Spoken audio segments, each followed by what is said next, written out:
अस्सलामुअलैकुम। Fabrication with Shoaib में खुशामदीद। उम्मीद है कि आप सब खैरियत से होंगे। आज हम इंट्रो सेशन करेंगे गल्फ कंट्री के लिए। जो इंट्रो सेशन होता है, जो उसमें क्वेश्चन किए जाते हैं, तो आपने भी वीडियो तवज्जो से देखनी है। अगर आपको क्वेश्चन समझ ना आए तो आप कमेंट सेशन में पूछ सकते हैं। एल्बो सेंटर हम क्यों फाइंड करते हैं? आपसे ये भी सवाल होगा कि एल्बो सेंटर क्यों फाइंड करते हैं। देखें, आइसोमेट्रिक ड्राइंग में जो हमें डायमेंशन दी जाती है वो एल्बो के सेंटर टू सेंटर दी जाती है। क्या करते हैं हम? एल्बो का सेंटर इसलिए फाइंड करते हैं कि दो एल्बो के दरमियान जो पाइप लग रहा है, जो कट पीस जो आएगा, दो एल्बो के दरमियान जो पाइप लगेगा, उसकी वैल्यू फाइंड करने के लिए क्या किया, हम एल्बो सेंटर कैलकुलेट करते हैं। क्या करते हैं हम? दोनों साइड का एल्बो, एक साइड का हमने एल्बो सेंटर फाइंड कर लेना है, मल्टीप्लाई 2 करके हमने क्या करना है, जो हमें डायमेंशन दी गई है उसमें से सबट्रैक्ट कर देंगे। हमारे पास जो उसका मिड वाला पीस आएगा, पाइप आएगा, उसकी हमारे पास वैल्यू आ जाएगी। ठीक हो गया। आपको एल्बो का भी पता, इसकी एल्बो होती है, इनका सेंटर किस तरह फाइंड करते हैं। शॉर्ट रेडियस की एल्बो क्या करेंगे, 10 डिग्री और 2 मल्टीप्लाई 25.4 मल्टीप्लाई एल्बो साइज। ठीक हो गया। अब इसके बाद नेक्स्ट जो क्वेश्चन होगा, देखें ये हमारे पास है टी। टी क्यों इस्तेमाल करते हैं, ये भी सवाल हो सकता है। टी का इस्तेमाल किया जाता है मेन लाइन से ब्रांच लाइन निकालने के लिए कि हम टी का यूज करते हैं। यहां पे अब हमारे पास दो टी है, एक फोर वे टी भी होती है। अब देखिए क्या है यहां पे, ये है इक्वल टी। देखिए इसका मेन डाया और ब्रांच डाया दोनों सेम है। ठीक है, ये मेन डाया हो गया ना कवर, ये ब्रांच डाया हो गया। अब इसके बाद क्या है, ये है हमारे पास, इसे हम कहते हैं रिड्यूसिंग। अब क्या यहां पे ये डाया कम है ब्रांच का और मेन डाया के ये ज्यादा है। ठीक हो गया। ये कौन सी हो जाएगी, रिड्यूसिंग टी, ये इक्वल टी। एक होती है फोर वे टी। ठीक हो गया। अब इसके बाद हमारे पास है, ये देखिए ये क्या है, ये है रिड्यूसर। रिड्यूसर दो टाइप्स के होते हैं, कॉन्सेंट्रिक रिड्यूसर और इनसेंट्रिक रिड्यूसर। अब ये है कॉन्सेंट्रिक रिड्यूसर, ठीक है, ये है इनसेंट्रिक रिड्यूसर। आपने याद रखना है, कभी कंफ्यूज नहीं होना। ये कौन सा है, ये है कॉन्सेंट्रिक रिड्यूसर, ये है इनसेंट्रिक रिड्यूसर। अब इसमें एक मेजर डिफरेंस भी मैं आपको बता दूं, आपसे ये भी पूछ सकता है। अब देखें इसका जो कि छोटा डाया और बड़ा डाया जो है, ठीक है, ये दोनों का जो सेंटर है एक पॉइंट पे वाक़ है। ठीक है। अब इसको देखें, आप देखें कि एक डाया यहां पे, यहां से अगर इसका हम सेंटर देखें तो यहां पे आएगा तकरीबन। इनका दोनों का जो डाय है, दोनों डाय का सेंटर एक पॉइंट पे नहीं होता। अब आपसे नेक्स्ट क्वेश्चन ये भी होगा कि आप, ये है इनसेंट्रिक रिड्यूसर, इसका सेंटर निकाल के पता है। ठीक है, वर्कशॉप में जब आप इंटरव्यू दे रहे हैं शायद कि वो आपसे इसका सेंटर भी कैलकुलेट करवा लेंगे, इसका सेंटर निकाल के दे। ठीक हो गया। अब इसके बाद है ये ओल्स। ठीक हो गया। अब देखिए ये कौन सी है, ये है साकोलेट। ठीक है, ये कौन सी है, ये है थ्रेडोलेट, इसके अंदर थ्रेडिंग बनी हुई है। अब ये कौन सी है, ये है वेल्डोलेट। ठीक हो गया। ये किस लिए इस्तेमाल की जाती है, हाइड्रो टेस्टिंग वगैरह करते हैं या प्रेशर टेम्परेचर के लिए गेजेस वगैरह लगाते हैं, वहां पे इनका इस्तेमाल किया जाता है। ठीक हो गया। अब इसके बाद आपको पता होना चाहिए वाल्व्स के बारे में।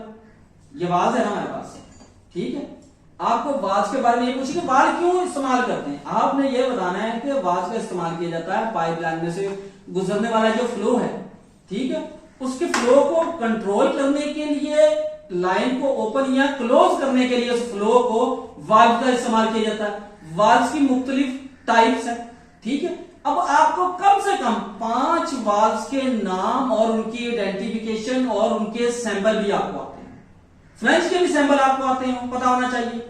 आपसे ड्राइंग के बारे में भी सवाल करेगा वो। ठीक है। अब ये देखें, ये है हमारे पास इसका ग्लोब, ये है हमारे पास गेट वाल्व। आपसे मेजर सवाल ये होगा, इन दोनों में डिफरेंस बताएं कि मेजर डिफरेंस क्या है। ठीक है। जो ग्लोब वाल्व है, ठीक है, इसको जब हम लगाएंगे तो इसके लिए हम डायरेक्शन को फॉलो करेंगे। जो गेट वाल्व लगाएंगे तो डायरेक्शन देखने की जरूरत नहीं है।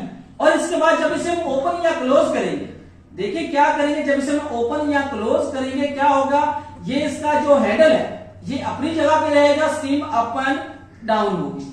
और जब ग्लोब वाल्व है, इसको ओपन या हम क्लोज करेंगे तो हैंडल भी स्टीम के साथ अप एंड डाउन होगा। इसके बाद कौन सा वाल्व है, बाल वाल्व है, बटरफ्लाई वाल्व है, ठीक है, चेक वाल्व है, जिसे एनआरवी वाल्व भी कहते हैं। ठीक है। इसके बाद हमारे पास सेफ्टी वाल्व। ठीक हो गया। आपको इन वाल्व के नाम और इनकी आइडेंटिफिकेशन भी होनी चाहिए, सैंपल का भी आपको पता होना चाहिए। देखिए इसके बाद आपसे आइसोमेट्रिक ड्राइंग के बारे में भी क्वेश्चन हो सकता है। देखिए आपसे क्वेश्चन होगा कि आइसोमेट्रिक ड्राइंग की कितनी डायरेक्शन होती है। अक्सर लोग कह देते हैं कि 4 डायरेक्शन होती है, गलत कहते हैं, 6 डायरेक्शन होती है, north, south, east, west, up and down. इसके बाद नेक्स्ट क्वेश्चन आपसे होगा कि नॉर्थ जो आपने कहा, ये नॉर्थ कितने डिग्री में होता है। नॉर्थ हमेशा 0 डिग्री में होगा, ठीक है। और इसके बाद ये भी पूछ सकता है आपसे कि जो कि आइसोमेट्रिक ड्राइंग कितने डिग्री में होती है। आइसोमेट्रिक ड्राइंग हॉरिजॉन्टल लाइन से 30 डिग्री में होती है, ठीक हो गया।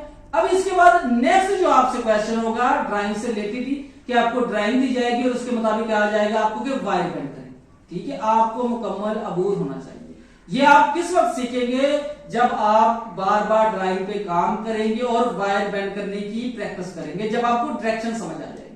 आपने हमेशा आइसोमेट्रिक ड्राइंग पे नॉर्थ को फॉलो करना है, ठीक है।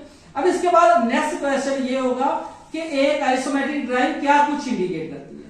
देखिए एक आइसोमेट्रिक ड्राइंग पे आपको फ्लो डायरेक्शन, पाइप का साइज, शेड्यूल, इसके बाद फ्लंज की क्लास, टी, रिड्यूसर, एल्बो, बाल, नट बोल्ट, गैस्केट, ठीक है, इनके साइज, स्टैंडर्ड, कोड, ये सब कुछ क्या है कि एक आइसोमेट्रिक ड्राइंग इंडिकेट करती है। जितनी भी पाइप फिटिंग है ना, आपने बता देना है कि इंडिकेट करती है। अब अगर आपको ड्राइंग दे दे कि इसमें बताएंगे क्या कुछ दे देना है, आपने बिलो मटेरियल में चले जाना है, वहां पे आपने देख के बता देना है कि फ्लंज बता रहा है कौन सी क्लास का, साइज क्या है, गैस्केट कौन सी है, नट बोल्ट का साइज क्या है, एल्बो कौन सी है, शेड्यूल क्या है पाइप का, ठीक है। और इसके बाद कि एक isometric drawing start and and point भी इंडिकेट करती है, ठीक है। ये तो हो गए सारे क्वेश्चन ड्राइंग के बारे में। अब इसके बाद नेक्स्ट क्वेश्चन ये होगा कि जो कि ड्राइंग पे रोलिंग कितने टाइप्स की होती है। 2 टाइप्स की होती है, हॉरिजॉन्टल रोलिंग और वर्टिकल रोलिंग, ठीक है। अब इसके बाद यहीं पे वो सवाल दोबारा पूछ सकता है कि एल्बो क्यों यूज करते हैं। एक तो मैंने बताया था ना कि एल्बो सेंटर क्यों फाइंड करते हैं, यहां पे एल्बो यूज क्यों करते हैं, पाइप लाइन की डायरेक्शन चेंज करने के लिए एल्बो यूज करते हैं। यहां पे नेक्स्ट क्वेश्चन आपसे हो सकता है कि अगर आपने लाइन को रोलिंग करना है हॉरिजॉन्टल, ठीक है, रोलिंग करना है 30 डिग्री में, आप किस तरह रोल करेंगे, ठीक है। उसके लिए आपने क्या कहना है, उसने कहना है, आपने कहना है CF को डिवाइड करूंगा 360 पे, मेरे पास 1 डिग्री की वैल्यू आ जाएगी। जो मतलूबा मेरे पास जो डिग्री आपने बताई मैं उसके साथ मल्टीप्लाई करवा दूंगा, मेरे पास जो वैल्यू आएगी मैं उसका जो सेंटर है टॉप, उस पॉइंट से जो रेफरेंस पॉइंट जो मुझे आप देंगे वहां से मैं उसकी मार्किंग कर दूंगा और वहां पे मैं रोलिंग कर दूंगा, ठीक हो गया आपको मुकम्मल। अच्छा यहां पे एक और क्वेश्चन भी आपसे हो सकता है कि ऑफसेट कैलकुलेशन के बारे में। देखिए आपको कहे कि अगर वर्टिकल और हॉरिजॉन्टल डिस्टेंस दोनों सेम है तो आप ट्रेवल कैलकुलेट करके बताएं आपने किस तरह कैलकुलेट करना। देखिए क्या करेंगे, फॉर एग्जांपल हमारे पास है दोनों डायमेंशन सेम है, आपने क्या करना है 1500 मल्टीप्लाई 1.4142, आपके पास ट्रेवल की वैल्यू आ जाएगी, ठीक है। और वहां पे जो एल्बो लगेगी दोनों साइड पे 45 डिग्री की एल्बो लगेगी। आप क्या करेंगे उस ट्रेवल पीस में से क्या करेंगे, आप दोनों साइड की एल्बो सेंटर सब्ट्रैक्ट कर देंगे, आपके पास एक्चुअल जो पाइप लगेगा 2 एल्बो के दरमियान वो आ जाएगा। उस पाइप की लेंथ में से आपने फिर रूट गैप है जो आपने सब्ट्रैक्ट कर देना। और सबसे जो अहम एक और क्वेश्चन पूछा जाता है, पाइप को बेवल कितने डिग्री में लगाई जाती है। पाइप को जो बेवल है 37.5 डिग्री में लगाई जाती है। आपसे इसका कैलकुलेट करने का फार्मूला पूछा जा सकता है, ठीक। जो रूट फेस है ये अकॉर्डिंग टू शेड्यूल भी देखना पड़ता है कि शेड्यूल ज्यादा है कि कम है। इसके बाद एक और क्वेश्चन है कि आपसे ये भी पूछा जा सकता है कि जे बेवल कहां पे लगाई जाती है। जे बेवल लगाई जाती है हाई शेड्यूल पे, ठीक है, जहां पे पाइप की थिकनेस ज्यादा होगी, शेड्यूल ज्यादा होगा, वहां पे क्या करेंगे जे बेवल लगाएंगे। अब आपसे ये पूछे कि बेवल को कैलकुलेट किस तरह करते हैं, आपने इसका बिल्कुल इजी फार्मूला आपने कहना 10 डिग्री मल्टीप्लाई क्या के थिकनेस, ठीक है, आपने यहां पे इस तरह बता देना। आपने जितने क्वेश्चनों का भी जवाब देना आपने कॉन्फिडेंट होकर देना। अगर आपको क्वेश्चन समझ नहीं आया तो आपने उससे कहना कि सर रिपीट कर दे मुझे, ठीक है। कभी भी आपने कंफ्यूज नहीं होना, आपने अच्छी तरीके से स्टडी करके जानी है। मैंने कोशिश की है कि मैं आप लोगों के कॉन्सेप्ट क्लियर करूं और आपको बेसिक नॉलेज दूं। अगर फिर भी आपको क्वेश्चन इसमें समझ नहीं आया तो आप कमेंट सेशन में पूछ सकते हैं। लास्ट में यही रिक्वेस्ट है कि ये वीडियो दोस्तों के साथ भी शेयर कीजिएगा ताकि आपके साथ साथ उनके नॉलेज में भी इजाफा हो। शुक्रिया।